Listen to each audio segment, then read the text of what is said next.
I told myself I'm not competing with my previous past self to like read more manga than I did last month. Like, I don't have to compete with myself. But yet here I am. I feel like I'm competing myself and trying to beat all the manga I read last month.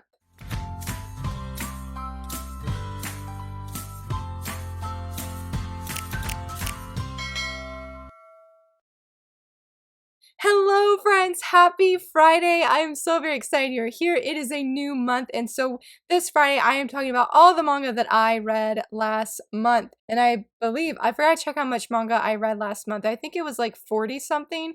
I tried going to 50 again this month, was not successful. I was off by 1. I read 49 manga titles this past month. I loved everything that I have been reading or that I did read. I'm not going to go fully in depth of like everything because there is a lot, and I do have video reviews coming. I don't know if you saw it, but I did share on Instagram, and I'll also share it here. But here is the backlog that I currently have for manga that I have already filmed, did a review on, and just waiting to edit and post it. There's so many good titles on that list, and I'm just like, when I say it's coming, I assure you friends, it is coming. I know this December for the 25 days of manga, I'm hoping that Shay at Shay Geeks Out, that she will do the 25 days of manga, and I'm going to try and post a review almost every day during that time. So, because I'm like, I want people to know my thoughts, say like on Mars, Shortcake Cake, and one of the reads I'll be talking about today, My Darling Next Door. So, it is coming, friends. It is coming, I assure you. So I feel better sharing that with you guys so people actually know, like, I'm not just making it up. So yes, this month I read 49 titles. So many good things. Majority of it was actually paperbacks compared to last month where I read a lot of digital-only titles, or digital-based titles, I should say. So let's go ahead and kick it off with the digital titles. And it's interesting because for the first one, I'm actually going to share the paperback, and that is the Savior's Book Cafe story in Another World. I am so very excited to have this in my hands, in my possession. I did a video, I was supposed to say a video review, but I did a video last month talking about ways that ways to buy digital manga on a budget. I'll leave a link here if you want to check it out. This was one of the titles I actually picked up digitally and then was on a crazy wild hunt trying so hard to find this paperback. Volume 1 is like out of stock everywhere, but there was one bookseller, I think they were in New Jersey, and they had it. I was so nervous. I confess, I paid like $10 in shipping to get this, but I was like, it's worth it. It's new. I was really like very nervous, to be honest. I was like, I've never ordered from like an indie little bookshop, but this is actually the first time I did it. But I recently just did the same thing with Skip Beat, the Omnibus Volume 1, but I did it from a different seller, or different bookshop, I should say. But this manga is officially going on the manga that, like, my top 5 manga that I've loved this year. It blew me out the water. I have Volume 2 ordered. I have Volume 3. I will be pre-ordering Volume 4, and then when Volume 5 comes out next year, I will definitely be doing a video review.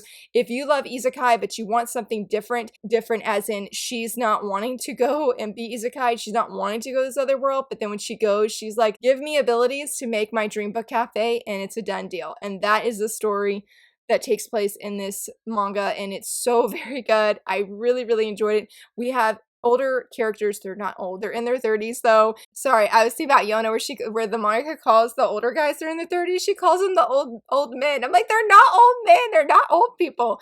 But I guess compared to what I usually read, they are older people. But anyway, this is very, very good. I highly recommend it. I did do a little bit of a like video gush, or in that video with the digital manga, I did gush about it. The art is so gorgeous, guys. Trying to find a good panel here. But here's a good one. Here's our knight in shining armor, just without the shining armor.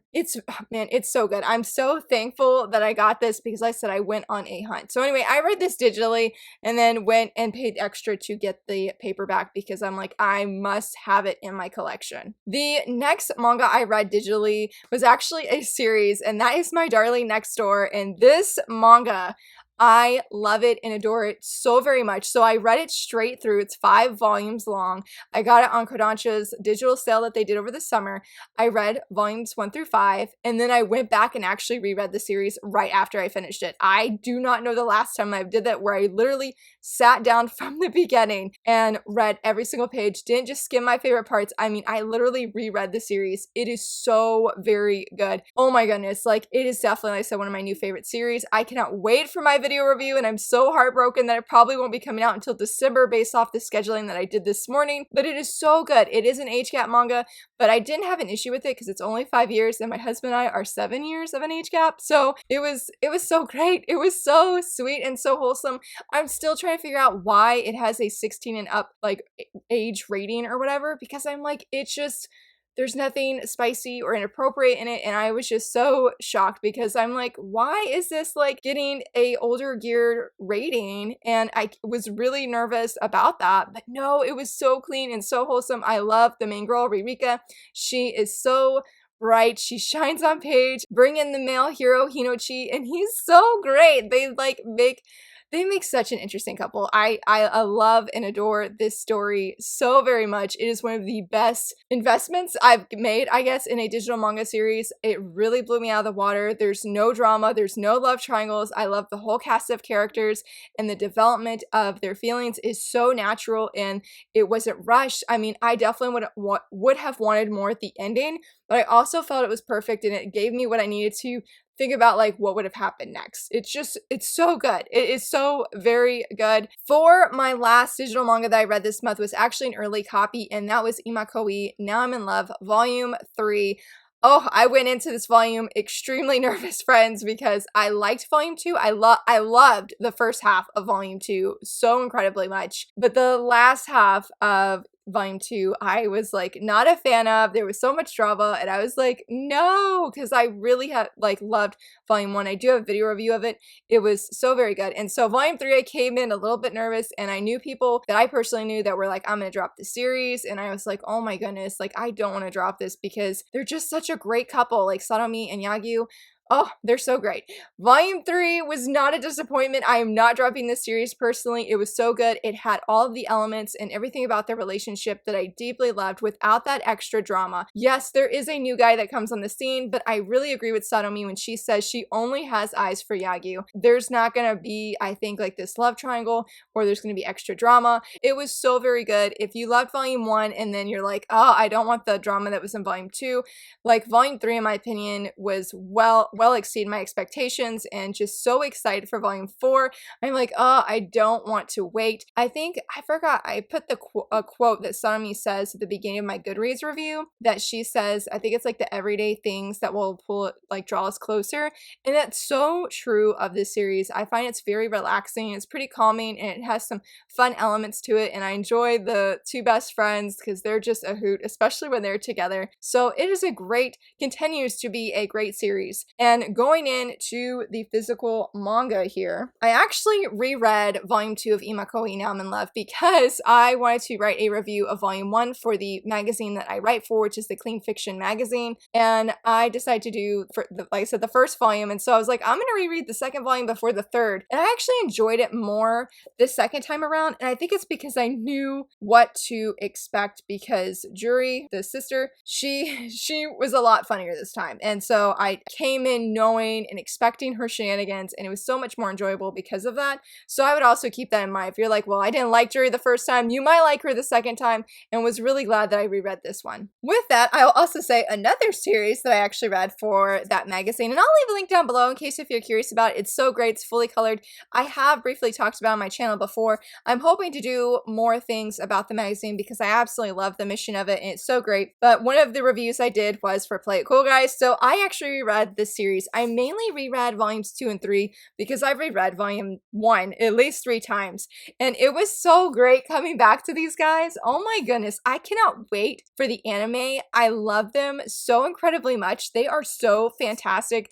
I do have a video review of Volume 1. I also have a video review of Volume 2 as well, linked in that video. And I cannot wait for Volume 4 to release later this month. They are just getting excited here.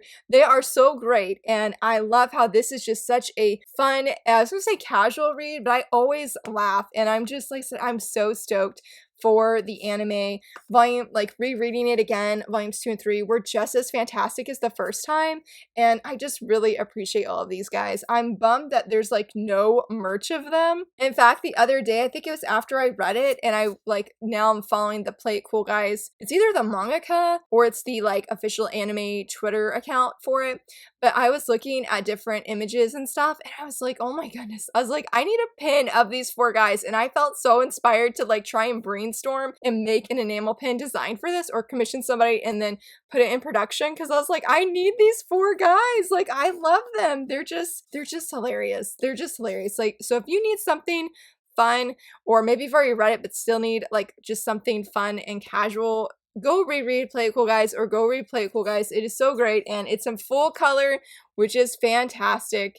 I really love it. The art is gorgeous, and I'm just like, yes, I'm so glad we read this series. I'm like, it'll be another one that I definitely reread again. Now, the very first manga that I actually read this month was Wonder Cat Q-chan Volume 2, which was so adorable. I absolutely love this. I talked about this one and the Savior's Book Cafe in my first Top 5 Wednesday video of the month. I think it was called Bookish Happiness.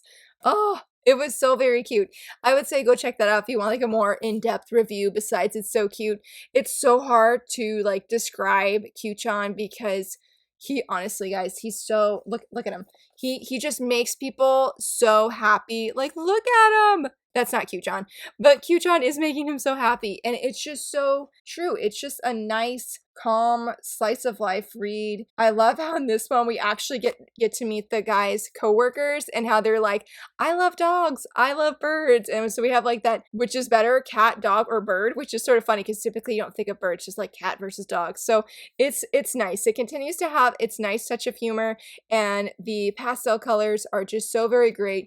I need to get volume 3 because I really enjoy this series. It's just always a good time, and I like never tire of Q-chan. This is when I think it's really great. Like, you just read every once in a while. Like, don't binge read it all at once. When you're having a rough day, go read Q-chan's story because he will totally make it better. Because I think the day that I read this, it was a rough day, and Q-chan, he perked me up with just happiness and just felt very warm and fuzzy inside. It is so great, and I'm just like, I have to continue getting this series. I was so happy to find this volume in stores because volume 2 has been so hard to find, and so I'm like, yay, now I can actually keep up with the series. My next big read, it was a big series, and I was so excited to read this.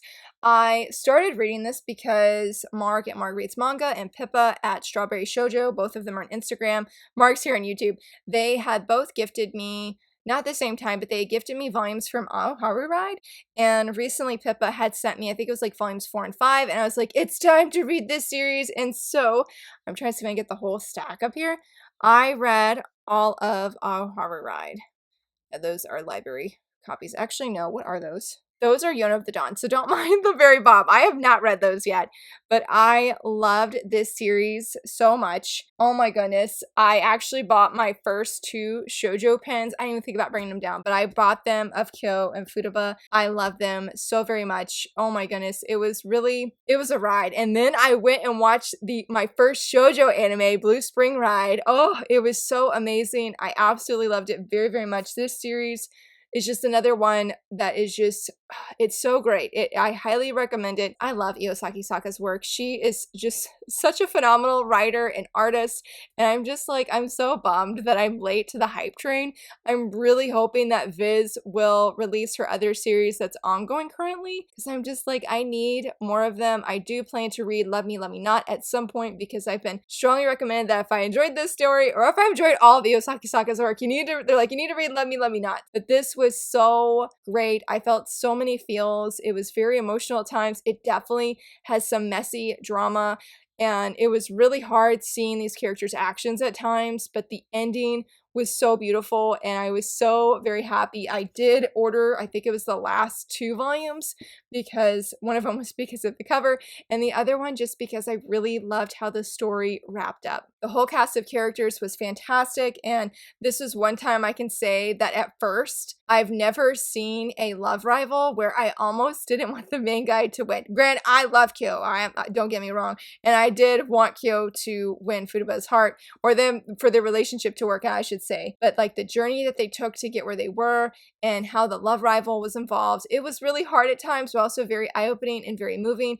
Io Sakisaka writes such realistic and very emotional and very relatable characters and stories. So I'm so glad that I finally read this series. It was phenomenal. I do have a video review coming of that, and I'm just like, this is another series that I have to slowly but surely like get the volumes that I don't have, because I can definitely see myself rereading this just like Strobe Edge. Hopefully Strobe Edge comes back in stock though. So this is a series I definitely would recommend. Now, I don't have the volumes on me anymore. I returned to my library, but I did read the first 3 volumes of Your Lie in April. I did do a video review despite that I did not connect with this series the way that I was hoping. It was very triggering for me, and so I decided that where I stopped was the perfect stopping point and decided not to complete the series. Now, since on Instagram when I did a poll if people wanted to still hear my reactions or my thoughts of why this series was triggering for me, I did get a like overwhelming demand on Instagram during the poll, or when I did the poll online. It was a very interesting beginning. So that's all I will say on that, because that video was pretty in-depth, and I was so thankful though that unlike Fruits Basket, I did not cry in that video. And to wrap up the month of August, what I have currently been reading and plan to read for at least these first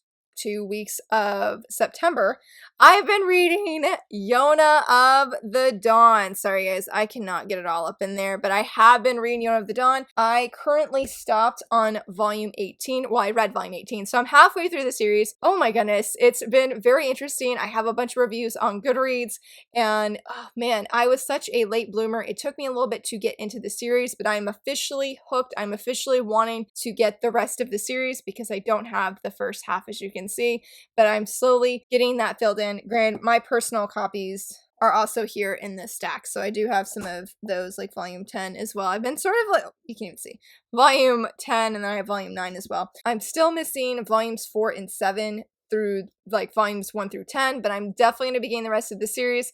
I have so many thoughts. I'm really excited to just talk about my thoughts for this series. So if you're curious though, before the video comes out, I'm aiming to have the series finished in 2 weeks. So that is my personal goal right now. We'll see if I'll make it, but I did want to take a break after volumes, I would say volumes 16, 17, and 18. These were really hard volumes. It just got like harder and harder, and it's like these volumes were like, Laura, remember this is a shoujo manga, even if it doesn't feel like one right now. So if you're looking for a series isn't your typical shoujo fluff, this is a good series to try out. So I'm very excited. That's all I'll say on Yona of the Dawn. Though I did buy my first hawk pin here recently, and then I bought a button pin of Gija and Senha because I adore Senha so very much. As you guys, well, if you saw my top 5 Wednesday video of skilled fighters, which I'll leave here, yes, Senha forever. I love him so much, and I really love Gija as well. And unpopular opinion, I also really like Suwon. I will just stop there though. So that is all of the manga I read this month. There were so many good titles. Very excited to continue reading Yona. I also hope to read Cells at Work this month, so we will just see how things go. But let me know, are any of these titles series that you have read or manga that you would have read? What are some manga that you have read this month? I would love to hear from you, friends. And if you enjoyed this video, please give it a thumbs up and subscribe, and thank you so much for watching. Bye!